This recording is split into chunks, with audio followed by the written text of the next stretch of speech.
Welcome back to The Heat as we continue our discussion on the African Union Summit in Johannesburg. James, getting back to the economic issues, I just want to ask you about a point that Kiki just raised, and that is the free trade zone that is being talked about at this summit. 26 African nations signed an initial agreement to create this zone.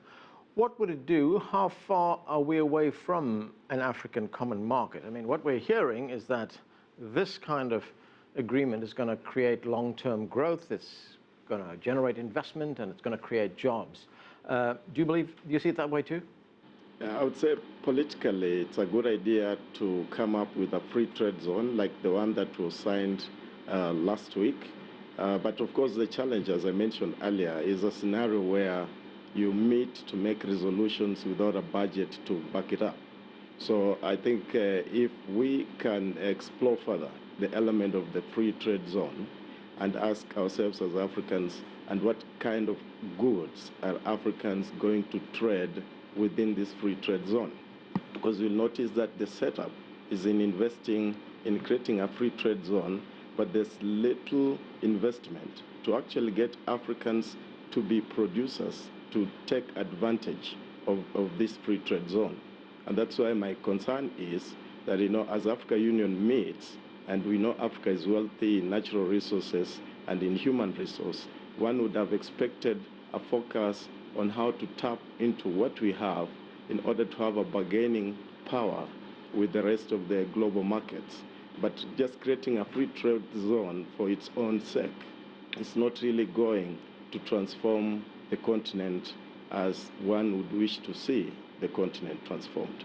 Wenpeng, what are your thoughts on this development? As James just pointed out, Africans have to take advantage of a free trade zone.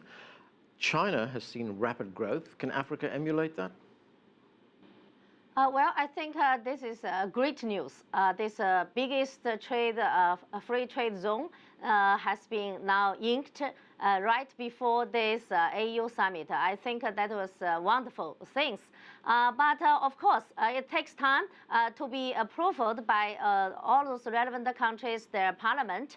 But anyway, if this free trade zone can be developed in a very smooth way, that will open a new chapter for all the continents, this integration of economic integration. I think that will make this market of African continent as a real big market, and that will resolve those barriers for trade and to improve those flow of goods and also human beings, and as well as those links with outside world. So I think this is very good news and will be beneficial greatly for Africa's economic growth rate. Ambassador, I know there's a number of issues you want to raise. Yes, I wanted to actually go back to the overall point that no one's saying that the African Union is not useful and it's not doing some things, but I think the broader message is the themes are, yes, you are doing some things, but probably you need to do a lot more. Governance, to me, whether it's on the economic side or the political side, is front and center. And if you don't have good governance at the core, even things like the Free Trade Union are not going to move forward. You have, 625 million people as part of that group that's just signed the Free Trade Union, the Sharm el-Sheikh Free Trade Union. But if you don't have the governance to go along with that, to do the industrialization, to support the infrastructure development that China or other countries may bring, then you're still going to have a situation where you're not dealing with the unemployment, the poverty. You're not being a change agent for the continent. And overall, that's the role that the African Union has to play. It has to not only be the rhetorical leadership in terms of good governance, but you have to see that action on the ground. And that comes with concrete things. It also comes with responding to things faster. Yes, they're doing something in Burundi. They were very good in South Sudan. They were very good in Mali. But I do think that they need to be able to find ways to be more flexible and to respond to crises quicker. On the economic side, the development on the continent, we're looking at 239 million hungry people per day. You have some really drastic statistics on migrants. 53 million people are in migrant status around the world. half of those are Africans, leaving either conflict or climate change disasters. So concrete actions have to be taken either on the political side and certainly on the economic side. The free trade zone is a wonderful thing, but it's going to be about the implementation, and there's a long line of things that have to be done so that that free trade zone that was just signed can be effective, can benefit the average African who only makes about $1 a day, that is living in conflict areas, that are living in climate change affected areas. So good governance has to come with all of that, and without that you're not going to have political change and you're not going to have economic development the way that it should be done on the continent. Right, James, the ambassador just mentioned the migration crisis that Africa faces. You mentioned that earlier on as well. The new Nigerian president said the images of African youths drowning in the Mediterranean is an embarrassment to African leaders. In addition to that, it dehumanizes people on the African continent. How does Africa tackle this? Actually, we need to give Africans hope, give Africans an opportunity. And that's why, as I mentioned earlier, the challenge is not to surrender the problem to other countries. While we appreciate what, for example, China is doing, Europe or United States of America, what we need is to give African people the hope and the opportunity to see that they themselves can actually be able to achieve their own dreams. But so far, the narrative we see right from the African Union itself, which makes resolutions without a budget and then starts calling other countries to finance, to implement the resolutions they made, that makes the people in Africa to be hopeless. And then we see now many young people trying to migrate to Europe in order to achieve their dreams.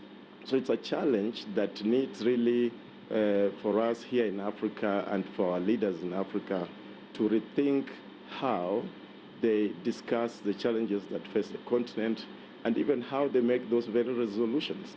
Because we're not going to be talking about great things that Africa is rising, and at the same time we lose hundreds of Africans through the Mediterranean. I do agree with the Nigerian president that it's a big embarrassment, and not only to the African leaders, it's an embarrassment to all of us Africans who are highly educated, who have the capability to generate the wealth that is very much needed here and give hope to our youth so that they do not have to necessarily risk their lives crossing the Mediterranean using very unprofessionally put together boats that keep sinking. Okay, Kiki, one other big issue, women's rights. What are the challenges for Africa in the areas of gender parity, on women's participation in politics, and of course women's health as well? On the area of women's rights, I am so committed and really excited by the leadership of the African Union Commission, Dr. Nkosazana Dlamini Zuma, who is the first African woman who is the leader of the African Union Commission. And she's such a Pan-Africanist leader, a woman who really stands for the criticality of women's empowerment on the continent, and is doing wonderful things to ensure that that happens. One of them being making sure that this summit is named after the challenges of women on the continent. I think the African Union does try, I just disagree that, the African Union can be this, magic wand for alleviating the problems of the world, including Africa. But, I do have to suggest that it does, attempt to implement some of these policies. And that's where we have to leave it. That's it for this edition of The Heat. We'd love to hear from you, so please send us your questions, comments, and story ideas to theheat@cctv-america.com. And we'd like to continue the conversation on social media. Give us your thoughts and comments on our Facebook page. You'll find that at CCTV America. I'm Arnold Naidu in Washington, D.C. Thanks for listening.